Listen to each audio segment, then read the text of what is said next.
The title of today's talk is Pearls, Oil, and Colonial Governance, Migrant Workforces in the Gulf and the Reformation of Political Community. So as you can see, a very modest and unambitious scope, for a Zoom talk.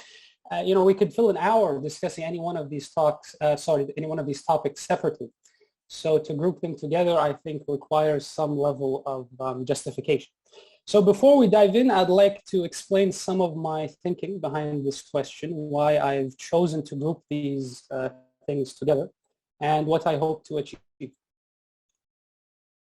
And I'd like to begin with an acknowledgement. So we are gathered here today to discuss the Gulf in an institute devoted to grappling with the question of decolonization or of decolonizing theory. And it's not lost on me, nor on you, I think, that these two entities, the Gulf on the one hand and decolonization on the other, these exist, to say the least, in a state of tension with each other, I think.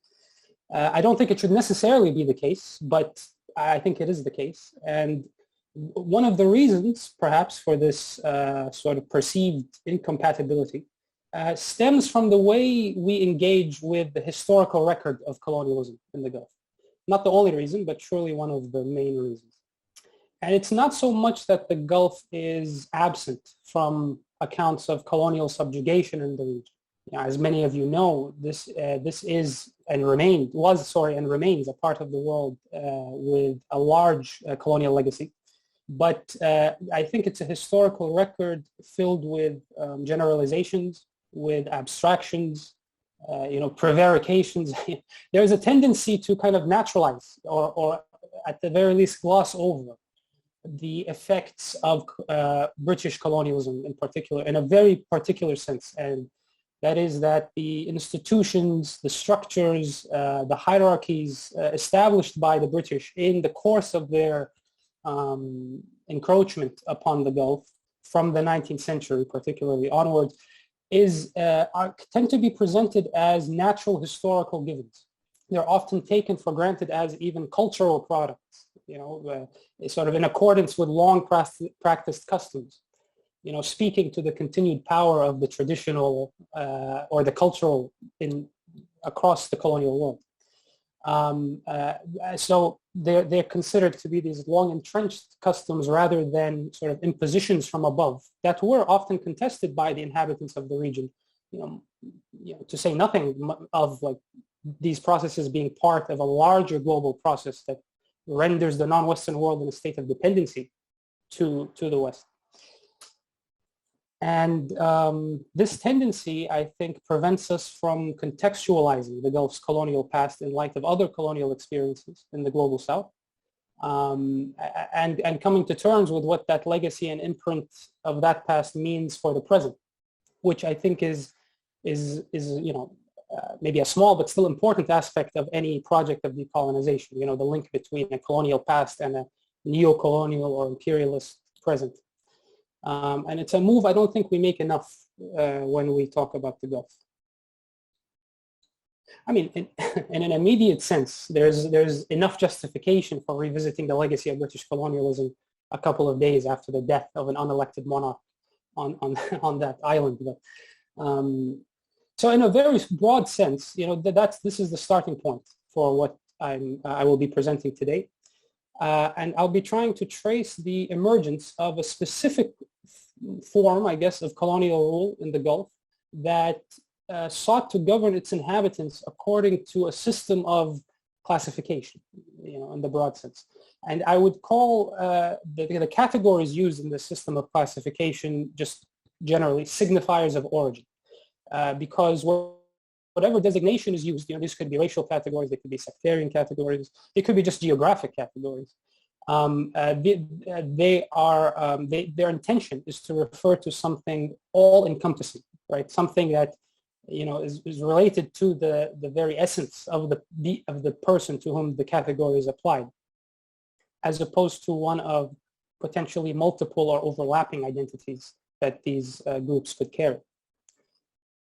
I mean, the kinds of designations we are talking about could appear to our eyes today as self-evident, things like geographical designation, like, I mean, these are also racial designations, of course, African or Arab or Baluchi, even Persian, Iranian, Shia, Sunni, and what I will stress is that it's not really the point isn't whether these corresponded to the self-identifications of the people to whom they were applied.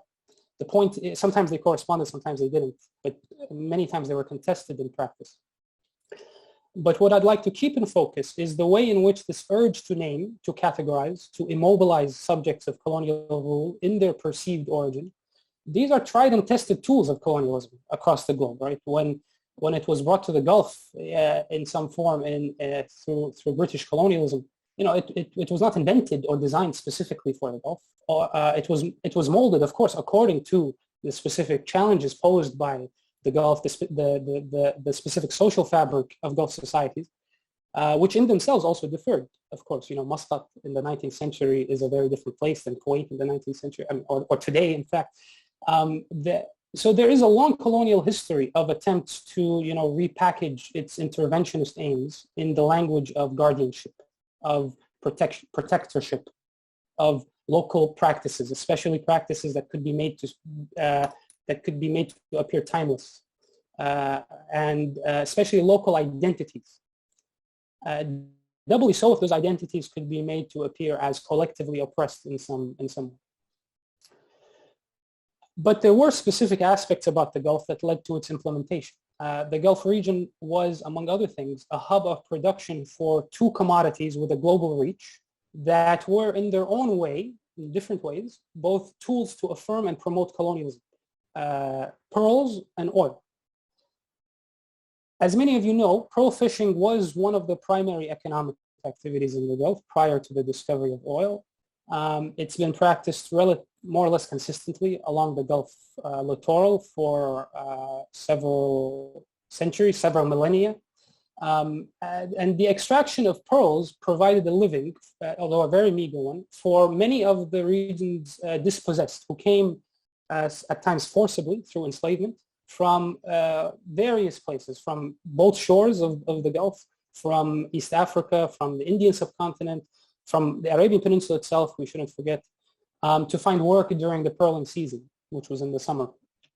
So as the British Empire became involved in regulating this industry in the late 19th century, and as workers in various industries around the world began to organize politically, through things like trade unions, methods like sabotage, etc., colonial authorities looked for ways to tighten their control over them.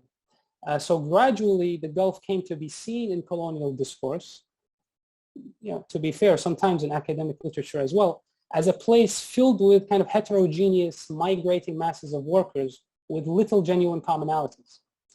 And this diversity, if you like, poses a problem for colonial governments. And that's a problem we will explore in some detail. So it was the case that pearl divers were among the first to be subjugated to this model of rule that relied on producing differentiated categories of workers and governing them on that basis. But they were not the only ones.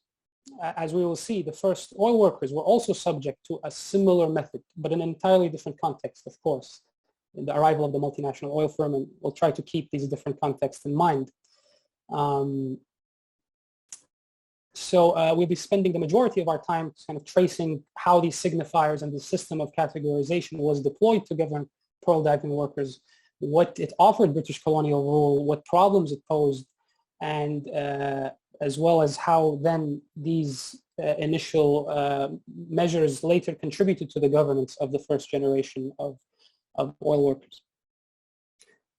But while I want to stress the specific form of their subjugation, I think it's important that we don't exceptionalize this history. I think we don't want to deny historical difference, but there is a global logic to colonial rule at play here, right? It's not just an ad hoc, policy that's always that differed from place to place. There were differences, but I think we can still trace this logic as it was applied to govern pearling communities long before the British arrived to the Gulf. Yeah. So to that end, we begin not in the Gulf actually, but in the Caribbean in 1492, because pearls and pearl workers featured in the European colonial imaginary long before the British arrived, and I think there is a lot to gain from understanding that history as well. And then we will kind of move to our main subject, which is the governance of pearl divers in the Gulf, and finally move briefly to some of the continuities displayed in the governance of oil workers in the Gulf. And perhaps, if there's time at the end, we can kind of readdress this problem of decolonization in a broader sense. Or more likely, we will just leave it to discussion. So I will take questions at the end in the Q&A, but I will be covering a lot of detail. So if there is some particular questions about things I said, please just send them in the chat to Ahmed, and he will let me know.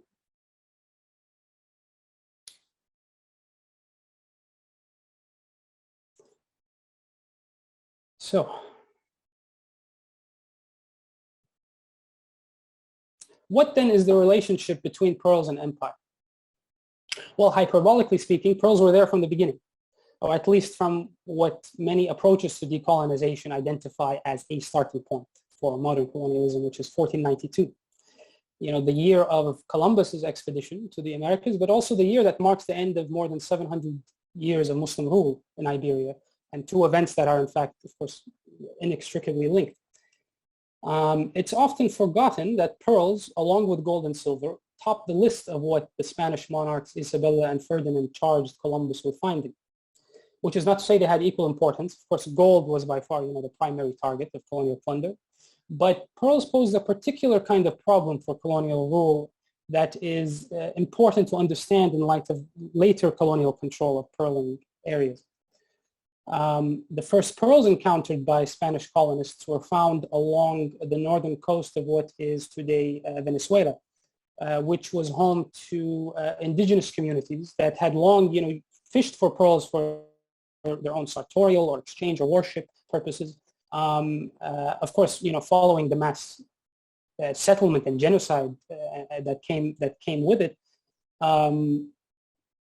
this entire coast came to be known as you can kind of see on the map, as Costa de Perlas in Spanish, the Pearl Coast, or Costa de Al-Khofar, which is I like that word because it's from the Arabic term for jewel, johar.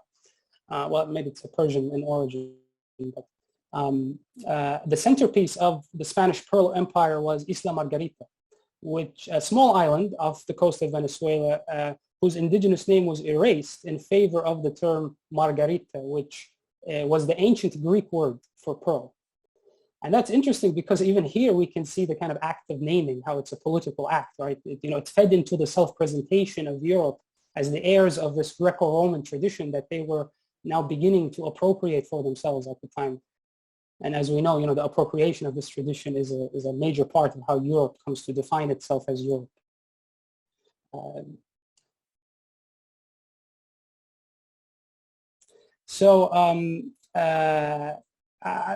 I maybe like to take a step backwards here and actually introduce the position of pearls in the European colonial imaginary, especially in relation to other natural resources.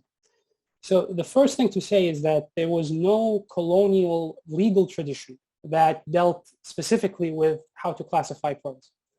As a product of the sea, they existed in this sort of legal limbo where they were seen by early colonists more as a treasure, from a mysterious and ungovernable realm like the sea.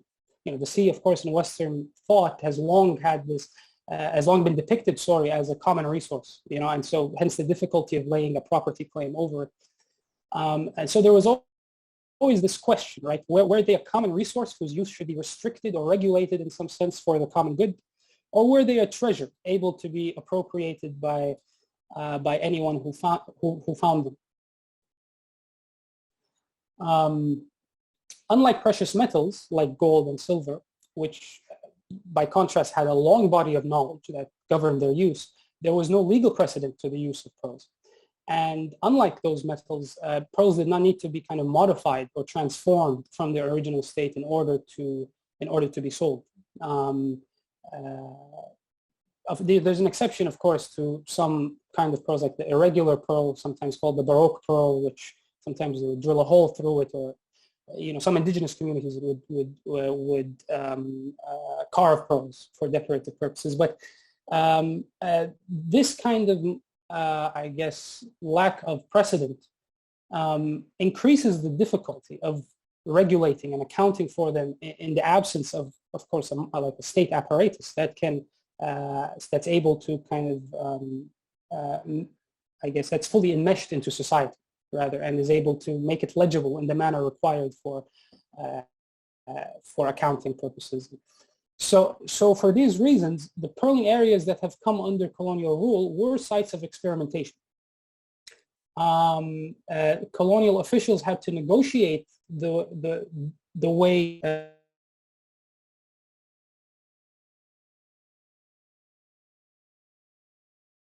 wealth management, in which both nature itself and the limitations posed by the sea, right? Hence, the seasonal nature of pearling, and the expert labor that was required to extract it. For indigenous communities, pearls were not a luxury object, of course, as they were for colonists. As I mentioned, they had very practical uses, medicinal purposes, trade purposes, worship purposes. And so the experiment, in other words, was how to manage this productive tension between these colonial understandings rooted in these appropriated sort of Greek and Roman writings on pearls, and therefore completely detached from the actual practices of resource extraction on the ground.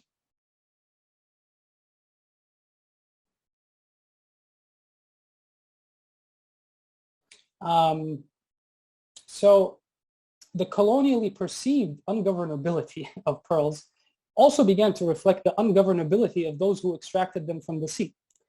And Spanish settler colonists found it difficult to exercise complete control over pearl workers on Isla Margarita. There were kind of material, ecological, political barriers to doing so.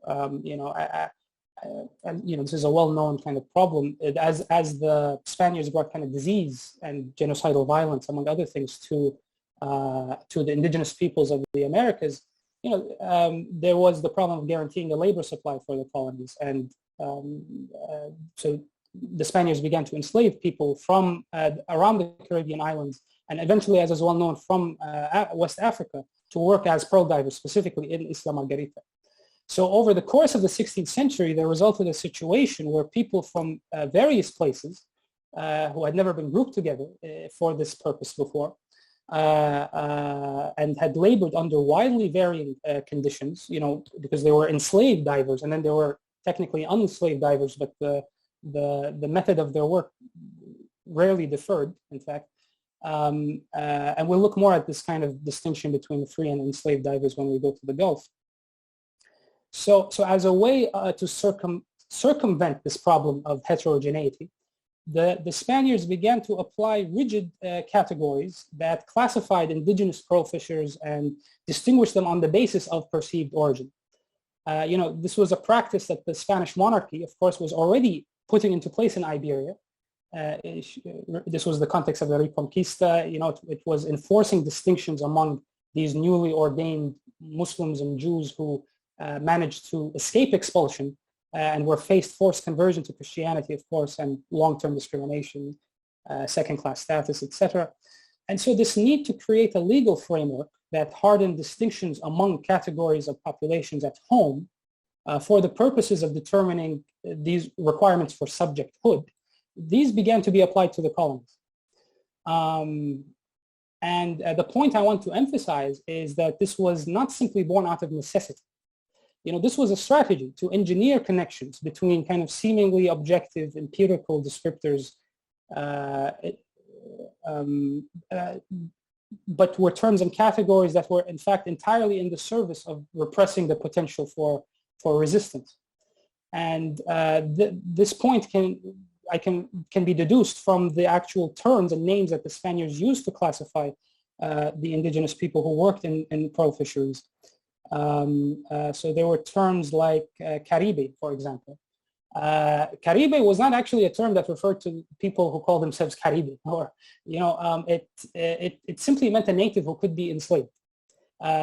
This was a sort of a designation as a way to circumvent Spanish legislation prohibiting slavery. And so many of those who were designated Caribes were simply indigenous people who resisted Spanish authority. That resistance becomes an alibi for enslavement.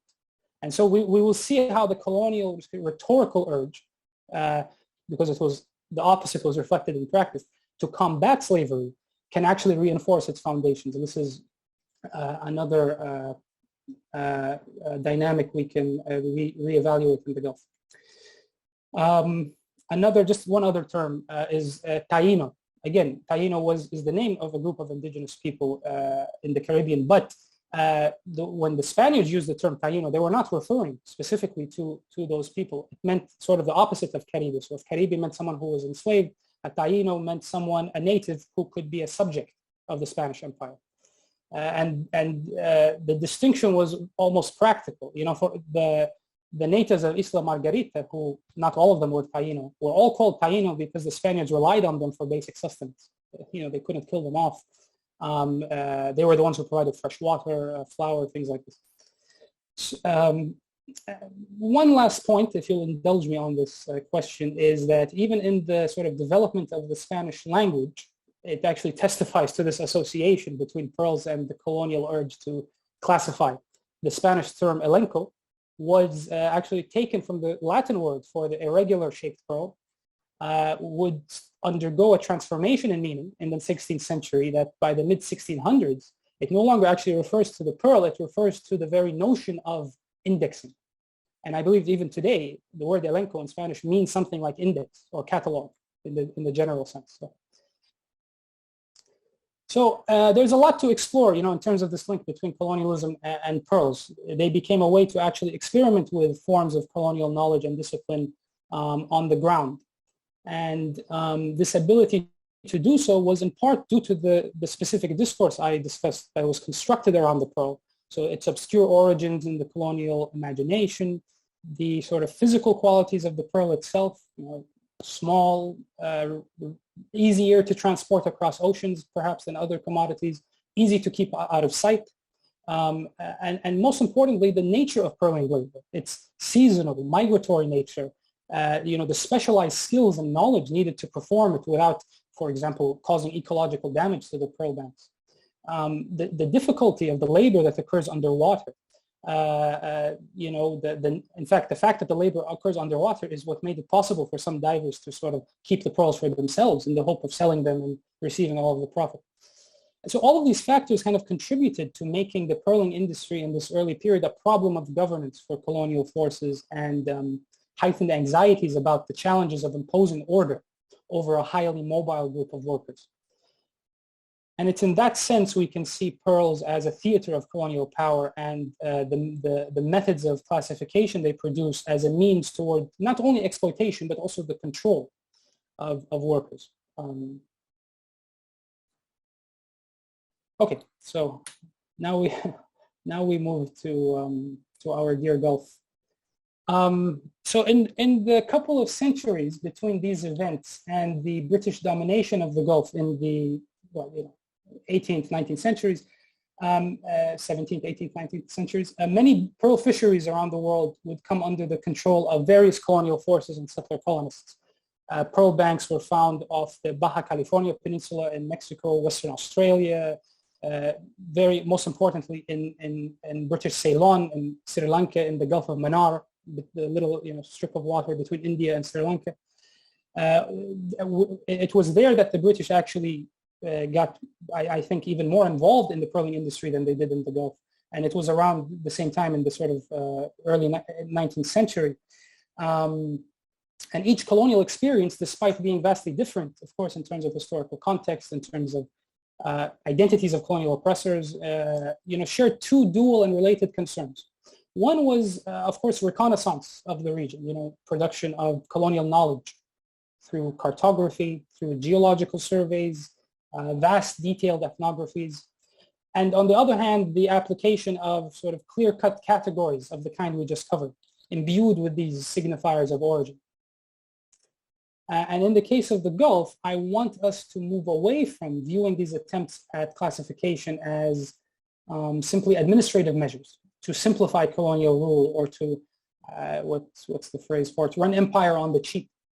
Instead, I look at them as kind of attempts at molding kind of subjects, really, proper colonial subjects, attempts at governing behavior. I mean, one could even say it was a kind of a civilizing mission, but of a particular kind. And I think we gain a lot from viewing the colonial regulation of pearls in the Gulf as a question of constructing subjectivity, of reshaping the comportment, the behavior of the working subject.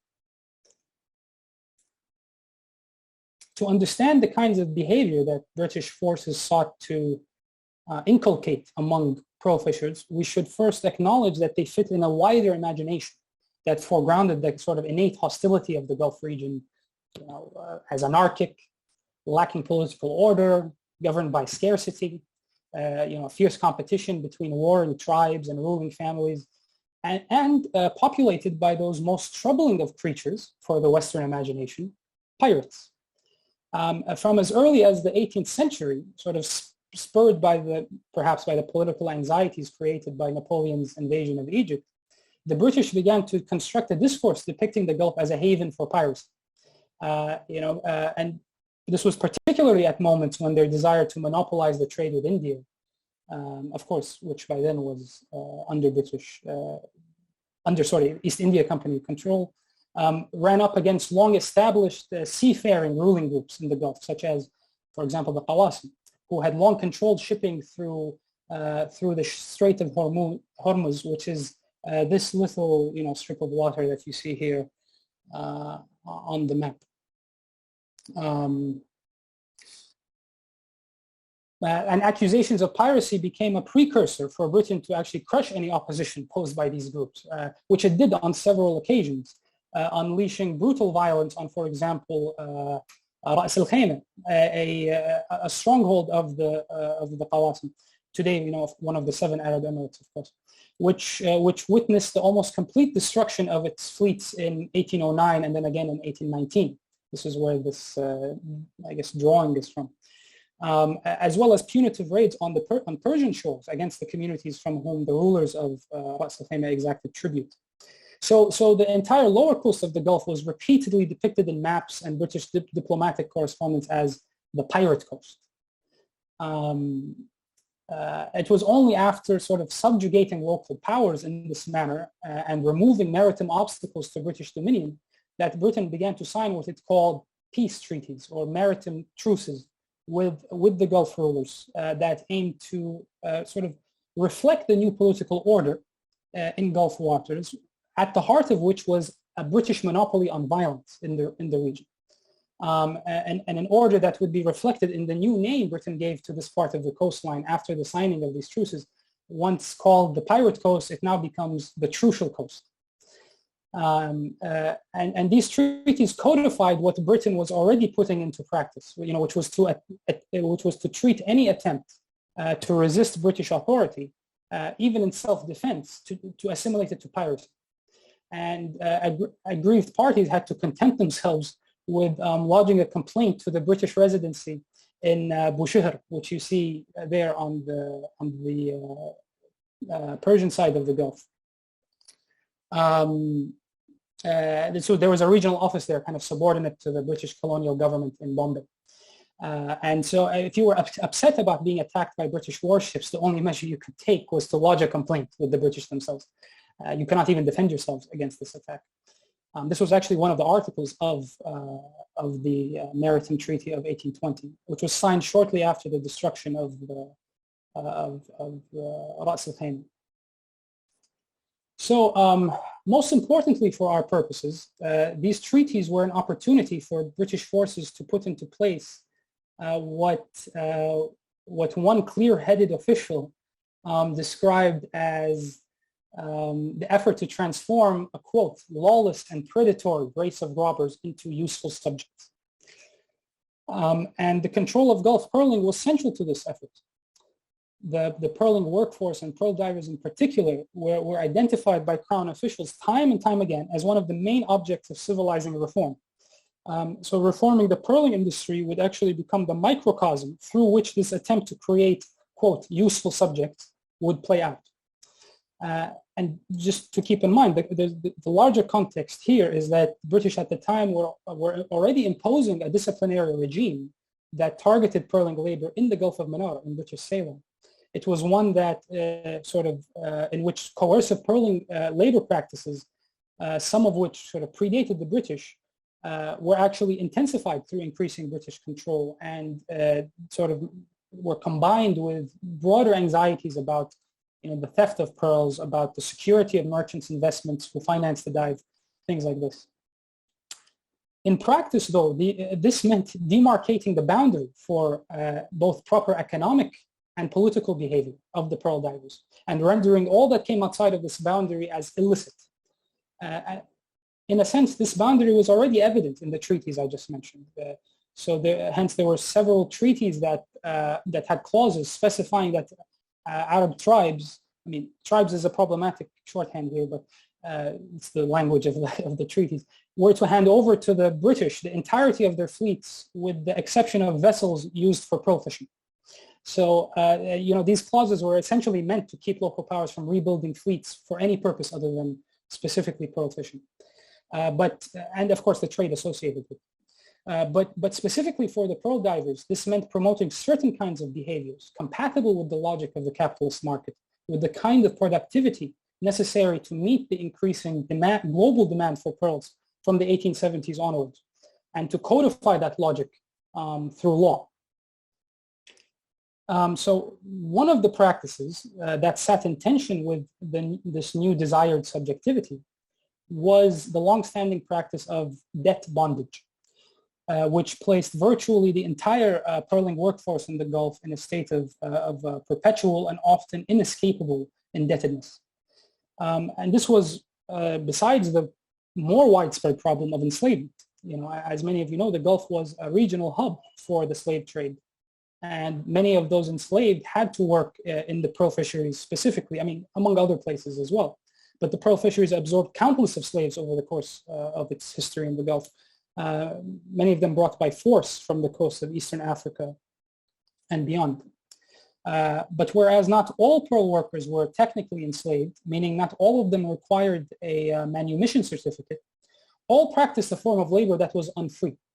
Right? Because even those who were not enslaved were still subject to what British officials at the time called wage slavery. And that term, wage slavery, is rather misleading because pearling was not a wage labor industry.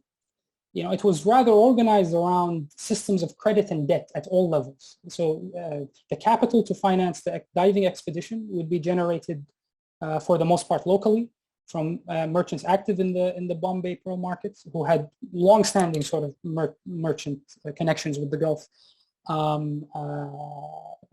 Ship captains, and the term for ship captain is nawkhada in plural, would borrow money from these merchants who would be reimbursed at the end of the dive by the ability to buy the harvest at a better rate. More commonly, nawkhadas would choose to sell pearls to other local merchants and then use the funds generated from that sale to pay back his debt to the lender after the dive.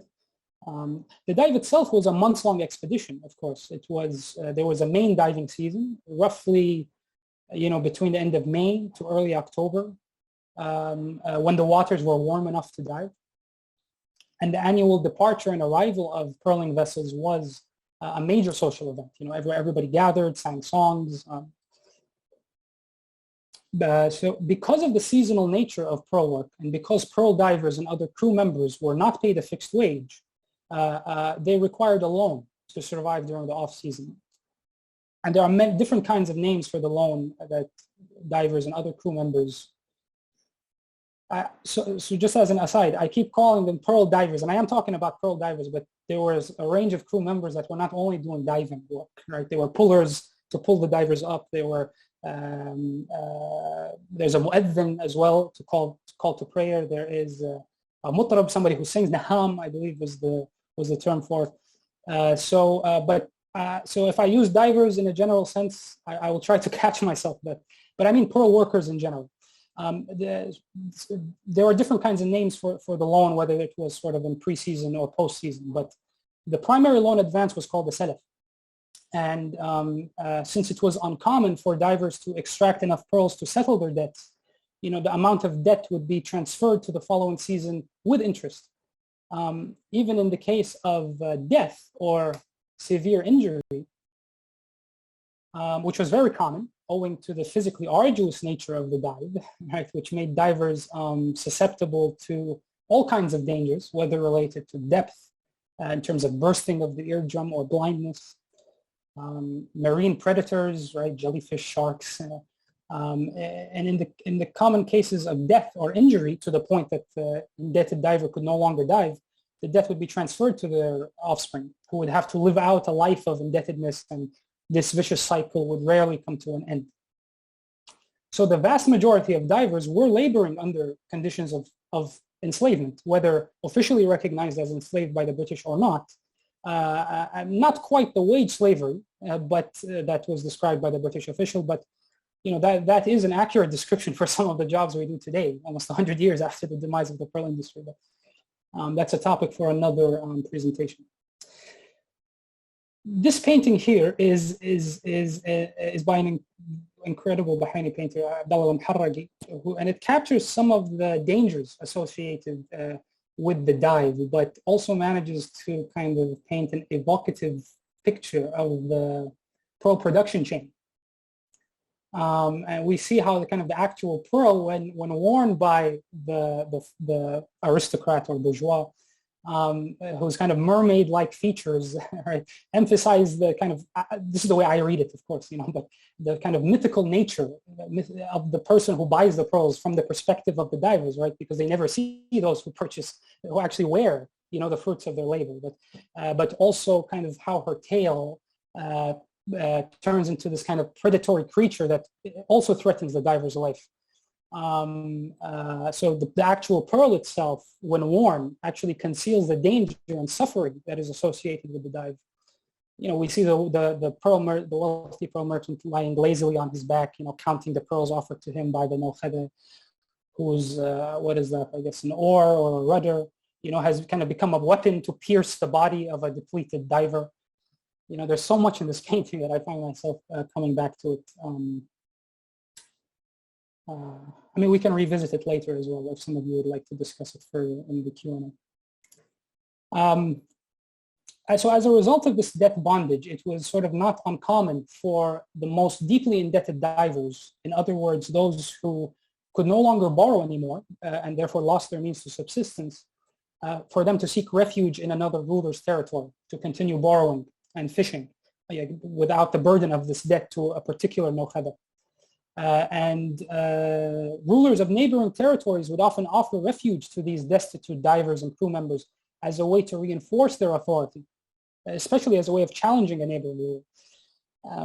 And while this was not a new phenomenon in the 1800s, I think there are several indicators that point to an increase in the destitution of divers. Well, this is also I was going to say an increase in the destitution of divers from the 1870s, but this is also kind of maybe a product of the fact that this is the period when the British actually start recording pearling statistics systematically. So, but it's really from the 1870s that we witness a global boom in pearl demand, right, led by sort of emerging fashion tastes, of European and other bourgeoisie who had kind of begun to raise the prestige by adopting the look of aristocratic classes. This demand, of course, was led, of course, to greater extraction from the pearl banks themselves. And one example of how colonial demand for pearls depletes the pearl banks is in the Gulf of Mannar in British Ceylon, where from British control in the sort of mid to late 18th century,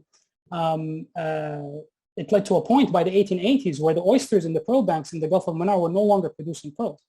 In fact, I don't think they produced another pearl until maybe 1910s, if I'm not mistaken.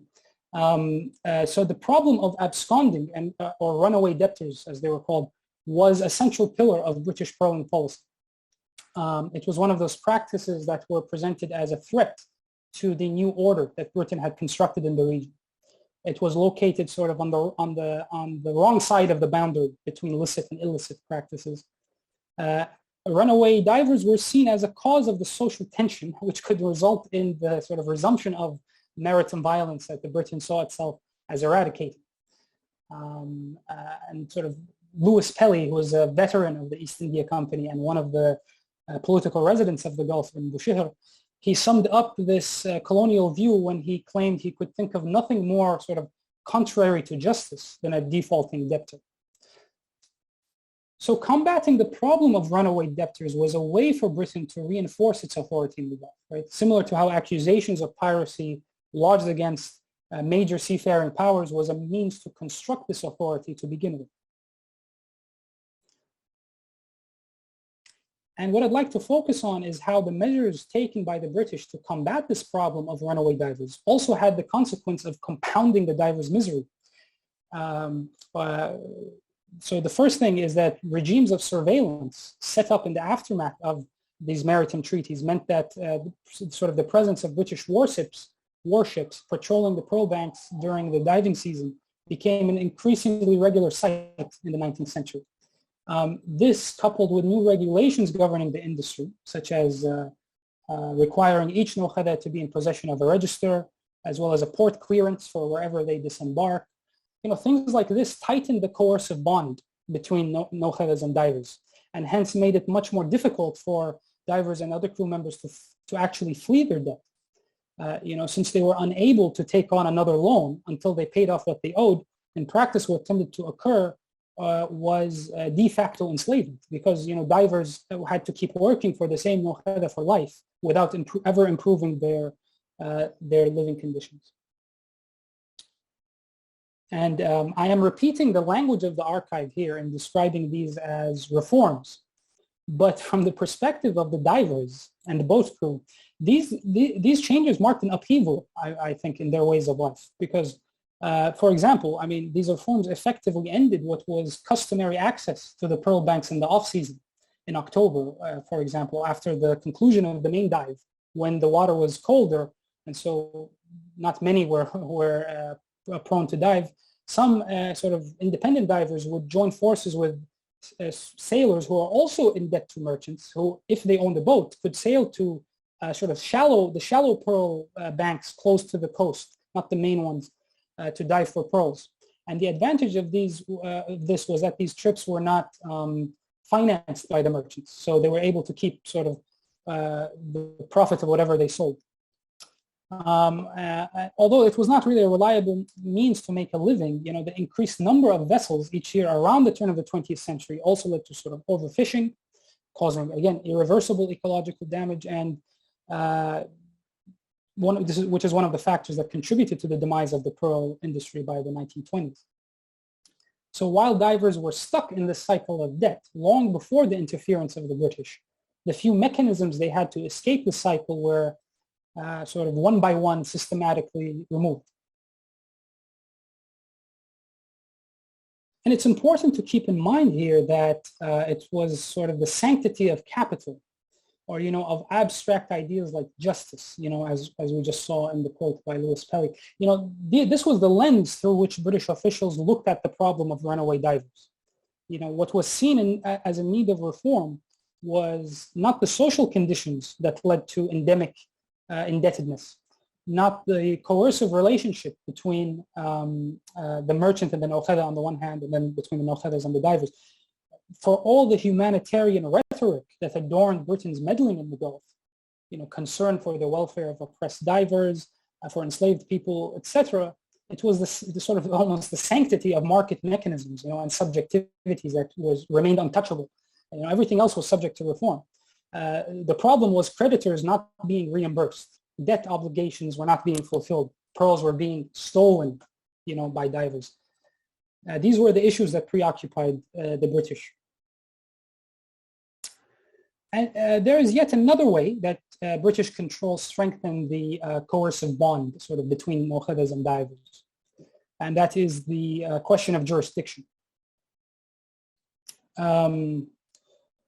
As part of sort of the signing of the maritime treaties, and as well as a separate set of agreements that I haven't discussed, the sort of exclusive protection agreements signed between Britain and each individual Gulf ruler, Britain aimed to establish exclusive jurisdiction over the protection of British subjects and their and those associated with them, their dependents, which at the time of their signing, I believe in the 1880s and 90s, that sort of their jurisdiction only entailed sort of the Indians in the Gulf, the Indian traders, merchants in the Gulf, who were were not a numerous community at the time.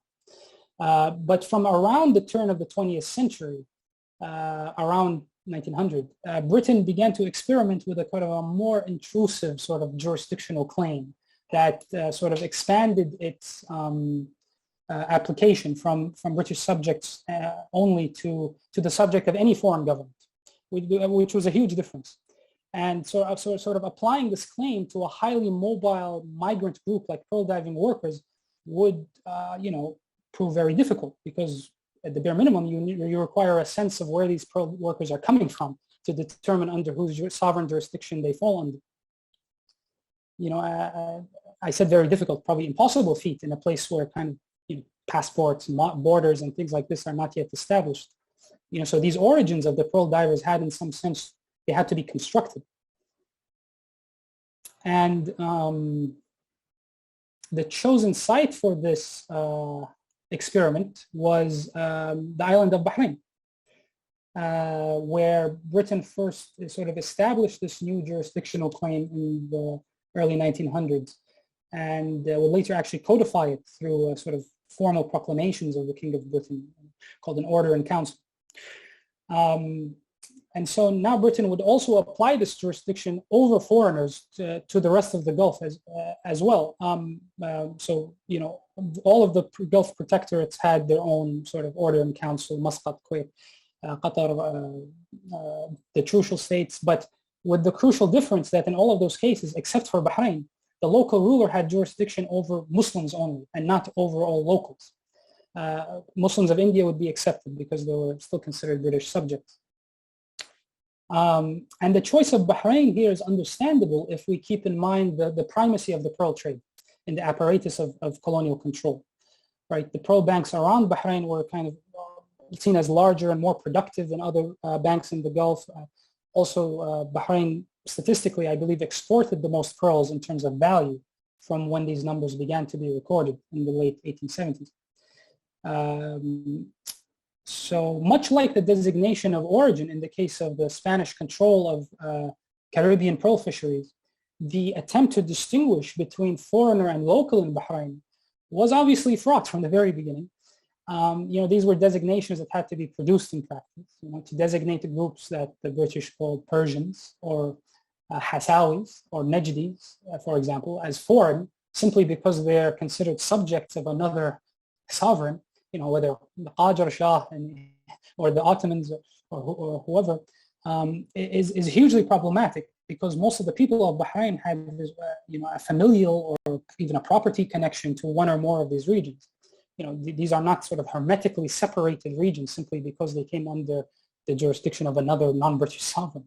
Even sectarian identifiers like Shia or Sunni, tended to correspond to things like foreign and local, which is obviously hugely problematic and historically inaccurate. Nor was this sort of limited to pearl workers. In fact, much of the institutions that British started building in Bahrain, from courts to municipal councils to police forces, all of these were imbued with these signifiers in a very essential sense. They were the exclusive lens through which colonists and their representatives viewed the people of Bahrain, and later as well the rest of the Gulf. But I want to emphasize the point, though, that I'm not saying that the issue with these categories is that they're not accurate enough.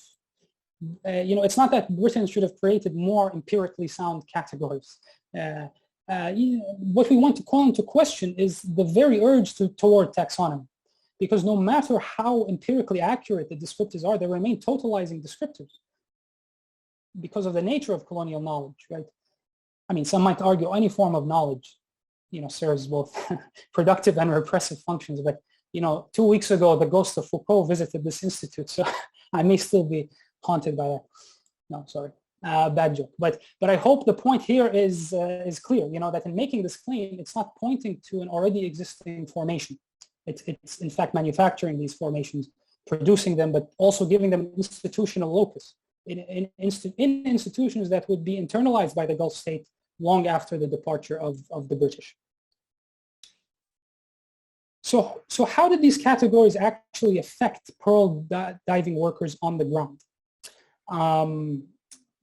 Obviously, the annual pearl dive would expose the sort of challenges with actually exercising sovereignty over thousands of men who would arrive in Bahrain for the pearling season.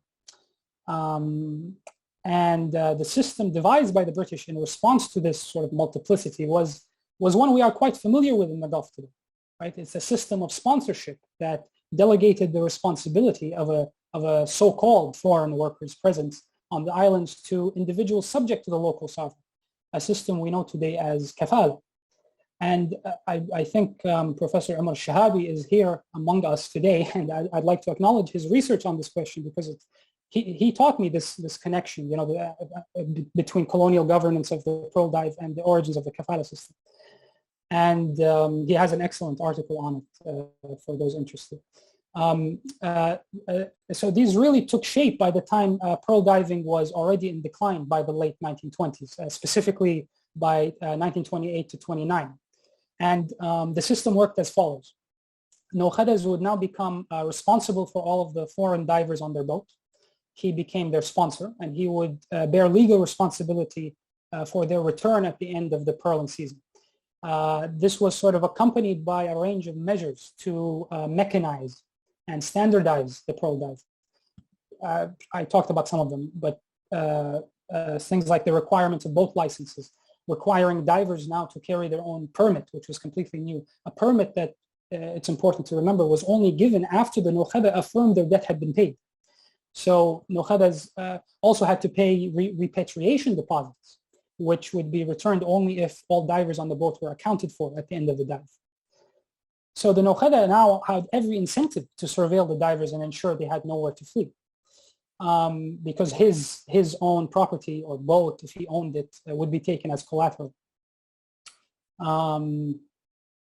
So it's important to stress here that these measures were completely new in the history of the region, right? Not the idea of sponsorship itself, not the idea of kafala, but the application of it to labor, and in particular to disciplined labor. That was entirely new. So this sponsorship kafala system was yet another link in the sort of coercive chain that bound the Nokhadas to the pearl diving workers. So now these workers were not, of course, passive bystanders to these policies that impoverished and compounded their misery. In fact, pearl diving workers were quite remarkable in terms of the sort of frequency and strength of their organized opposition in the pre-oil Gulf. They protested on several occasions, both in Bahrain and in other pearling centers in the Gulf, occasions which are described dismissively in the British archives as disturbances or riots. And so these protests increased frequency in the early, sort of 1920s and early 30s, sort of culminating in a massive demonstration in Muharraq. Muharraq is the northern island in Bahrain, which I believe you can see on the map. It has where the airplane airport symbol is located. A massive demonstration by pearl divers in May 1932. This was sort of probably one of the most vulnerable times to be a pearl diver in the Gulf. The industry by then was in a state of complete decline due to several factors. But the most important of which is a worldwide, of course, economic depression in 1929, which collapsed several markets and decreased the bourgeois ability, because pearls were a bourgeois commodity, to sort of buy luxury items like pearls. Gulf and international merchants as well suffered. Some in the Gulf had to declare bankruptcy.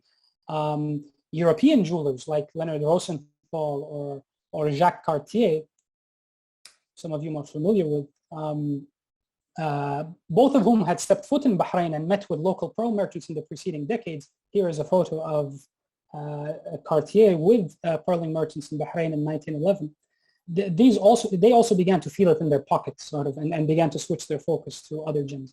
But also there was the sort of spread of the cultured pearl, of course, using a sort of a method a Japanese innovator developed to artificially produce a pearl within the oyster, which sort of takes all the guesswork out of it and chance, because you can now produce several times the number of pearls that could be produced naturally, and you only need a fraction of the labor.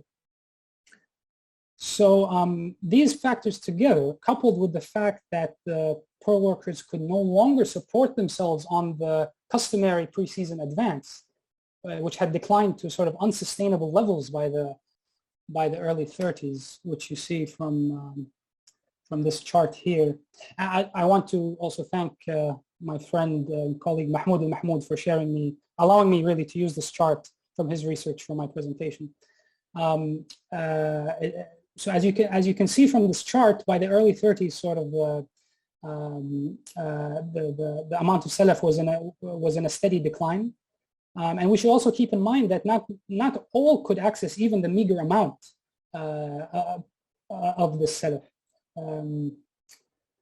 So in 1932, when the advance was the lowest it had been in a decade at least, following this series of so-called reforms that we've been tracing, which sort of had the net effect of increasing pearl workers' dependence on a particular nokhaba and on the system of credit from which they had been barred, a group of pearl workers in Mharrag occupied a police station with arms.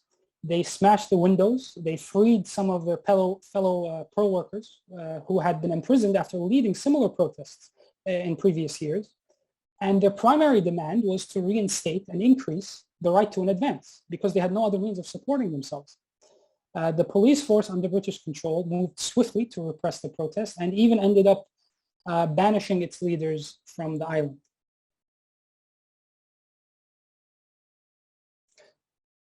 But the concerns that animated its repression did not disappear along with them. This sort of lens of origin, of viewing governance as a problem of classifying and fixing origin, this would remain a feature of labor governance, not only in Bahrain, but throughout the Gulf states. But the sort of attributions of foreignness in the Gulf, now kind of institutionalized in a kafala system, these pointed less to an empirical fact than a sort of legal, institutional, political sort of assembly, I guess, of relations of domination and relations of production that aimed at containing the potential for dissent. The intention was to submerge the migrant pearl diver into a regimented and alien world, a world in which demands had little actual efficacy, in which dissent could be met with the threat of deportation, desire with discipline and control.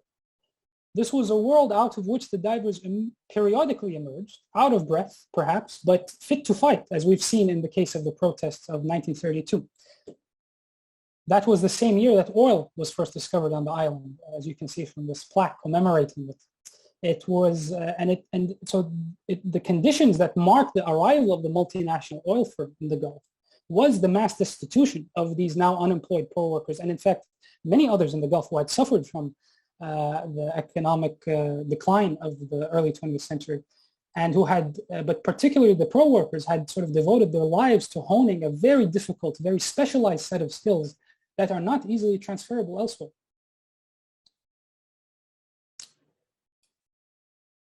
Okay, so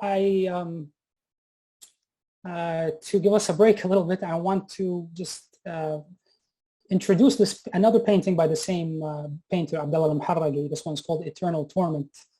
I think it's a sort of, it brilliantly renders this kind of moment of upheaval in the history of the Gulf. You see sort of the pearl diver chained to an oil rig.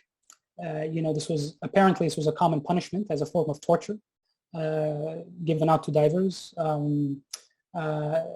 Who would be chained to the mast of the dhow, under the burning sun.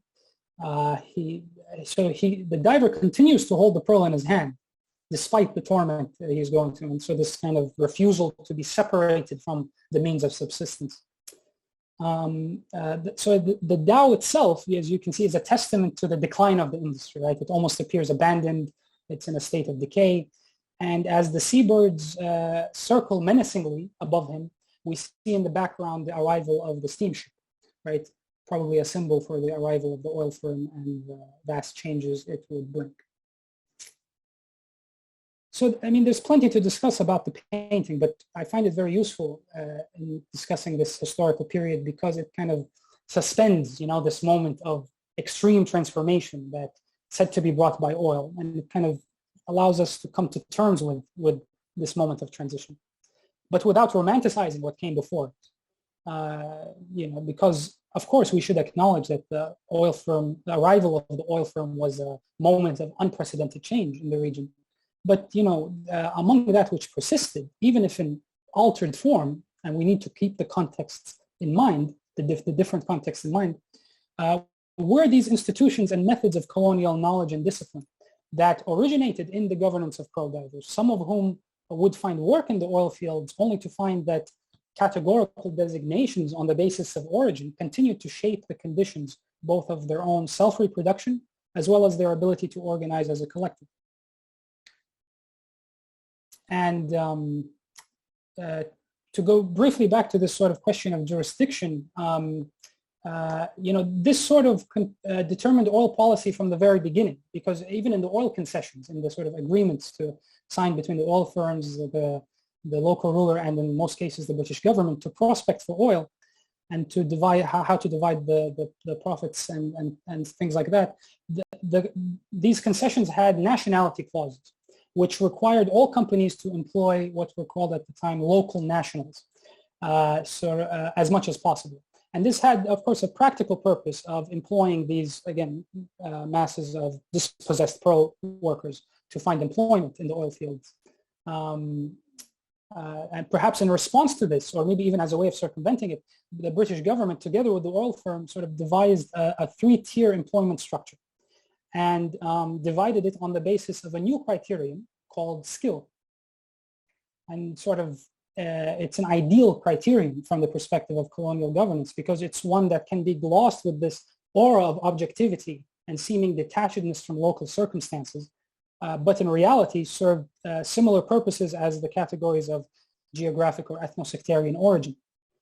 So the first tier was it was stipulated that all managerial positions and all technical positions, so senior staff and engineers, would be British or American citizens in the case of Aramco, the Arab American oil company, which obtained the oil concession for Saudi Arabia.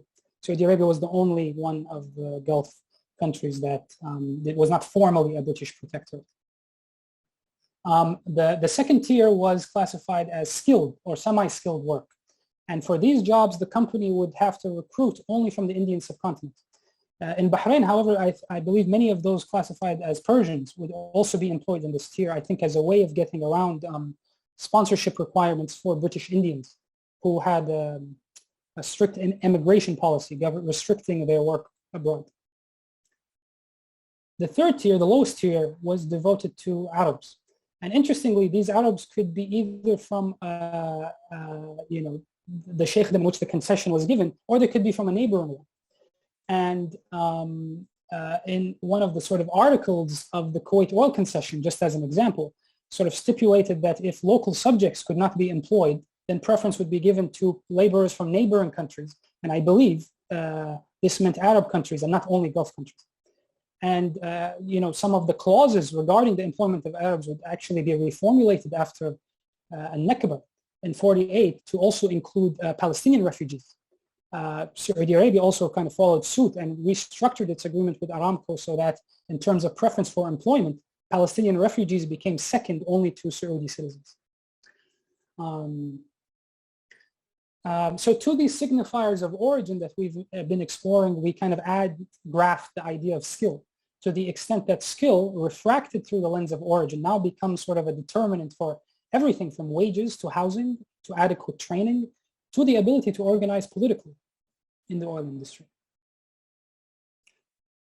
So when Aramco or its counterparts in Bahrain, Babco, or Kuwait, KOC, the Kuwait Oil Company, when these firms offered workers employment according to these categories of skill forged with origin, they were reenacting, again, a long practice strategy by the oil firms to divide and segregate oil workers based on race. I'm speaking here globally.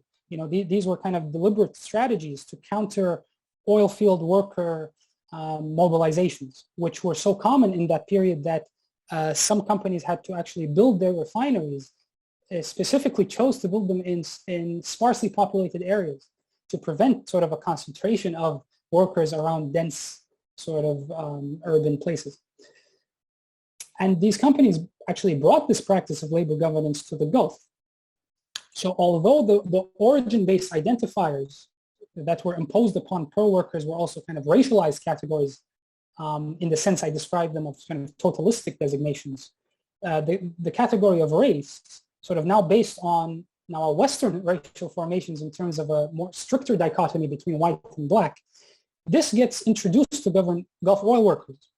And here you had a situation where the oil firm is not even claiming the aloofness, the detachedness that the British wrongly claimed in their colonization of the Gulf. Right? The oil firms were governing entities in some ways in these societies and prided themselves on bringing infrastructure to the region. They built enclaves within these societies where even sometimes local laws would not apply, where most of the oil production would take place, and where kind of all three tiers of employees would be housed. These were called company towns.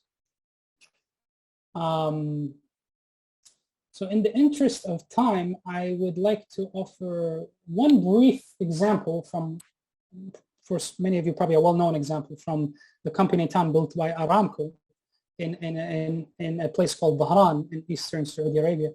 This kind of really encapsulates some of the main feature of the system of labor governance.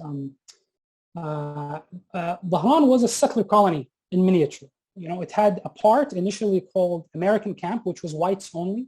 It had decent schools. It had paved roads, a school bus system, road signs in English. So, the senior staff had large ranch houses. So all the comforts of American suburban life at the time were provided in American Camp.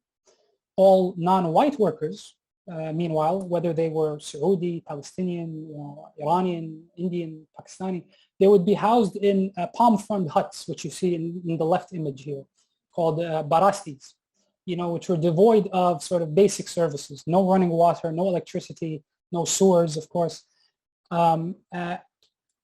In addition to housing, they also implemented a racial wage system where on the basis of skill, you could pay different tiers of workers differently. But since these categories of skill were already kind of imbued from the start with a specific racial or national identity, the workers understood very quickly that this was a system based on racism and segregation. And it took several strikes in the mid-40s. In the 40s, in particular, 40s and 50s, oil fields throughout the Gulf witnessed strike after strike. Before the company would even make even rudimentary improvements in their living conditions. And of course, workers found this system alienating. There's a case of, from Robert Vitalis' book, America's Kingdom, there's a case of a Saudi labor organizer who was sent to Aramco in the US for some sort of training. And when he returned, when the workers again struck in 53, he wrote a letter to the CEO of Aramco asking why he was treated in his own country the way he was treated in a trip in the States when he was prevented from entering a movie theater because of Jim Crow segregation laws. So to be clear, the case of what oil workers experienced in Aramco, was similar to what those in Babco and KOC and Kuwait and other places experienced. In all three cases, there were company towns segregated along these lines with a more or less whites-only enclave. Just another little another interesting tidbit here is that in the case of Aramco, due to probably a labor shortage or maybe a preference for white workers, they began to employ Italian settlers in Eritrea in the labor camps. And interestingly, they housed them with the non-whites, in the barastis and not in the American camp, which of course for the Italians was a huge, because Back then Italians weren't entirely white, perhaps not in the eyes of sort of Americans, perhaps not even today. But anyway, so in all cases, even outside of Aramco, there was a hierarchical system of this nature, and most often it was inflected along racial lines. One sort of maybe final point to mention, even sort of other categories like domestic worker, bachelor as well. These are two sort of very prominent, highly sort of exploited groups of workers in today's Gulf. These are also sort of invented through this process of colonial governance of oil workers. The first migrant domestic workers were employed in these large estates of white oil company overseers. In the case of former British protectorates, sort of domestic workers would come from British India because locals were considered of too low a class to perform servant work. And today, migrant domestic workers in the Gulf, of course, are one of the most exploited group of workers. I mean, even the most recent cosmetic amendments to labor laws in the Gulf exclude domestic workers. And not to mention the nature, of course, of unpaid labor, in women's domestic care work is a fundamental part of the reproduction of national subjects in the Gulf, as well as sort of almost propping up the formal economy as a whole. So these simple categories actually conceal the utter necessity of these forms of labor for the maintenance of life as we have constructed it in the Gulf. The category of bachelor was very similar. This would also be a kind of determinant of wages and housing for those deemed unskilled. And it was another way to get away with paying them less. And again, it was not an empirically derived category. Many of those classified as bachelor actually had families in their home country. So, but it was a category that signaled a particular workers' position within the larger system of exploitation, but also one that set them outside of whatever political community was being constructed at the time, whether of the nation or something else. Okay, I think I have one more image. Yeah, this is just an image from the archive of some oil workers in the Mum. So we have covered a lot, I'm well aware. We jumped around from place to place and completely different historical context. But if you take one thing away, that there is a long colonial pedigree to the practices and institutions that govern migrant workers in the Gulf. And I think we need to move away from thinking of kafala in particular as something that emerges purely from local customs. I think we have to, in general, pay more attention to how what we call the customs of colonized people, these were often reshaped through colonial experiences. And, these were not just simply outside the scope of colonial power. Especially so if the lens of custom actually obscures the colonial origins of these particular institutions. So, I mean, there's, plenty more that we can say, but I've had enough of my own voice. So I will turn it over to the Q&A.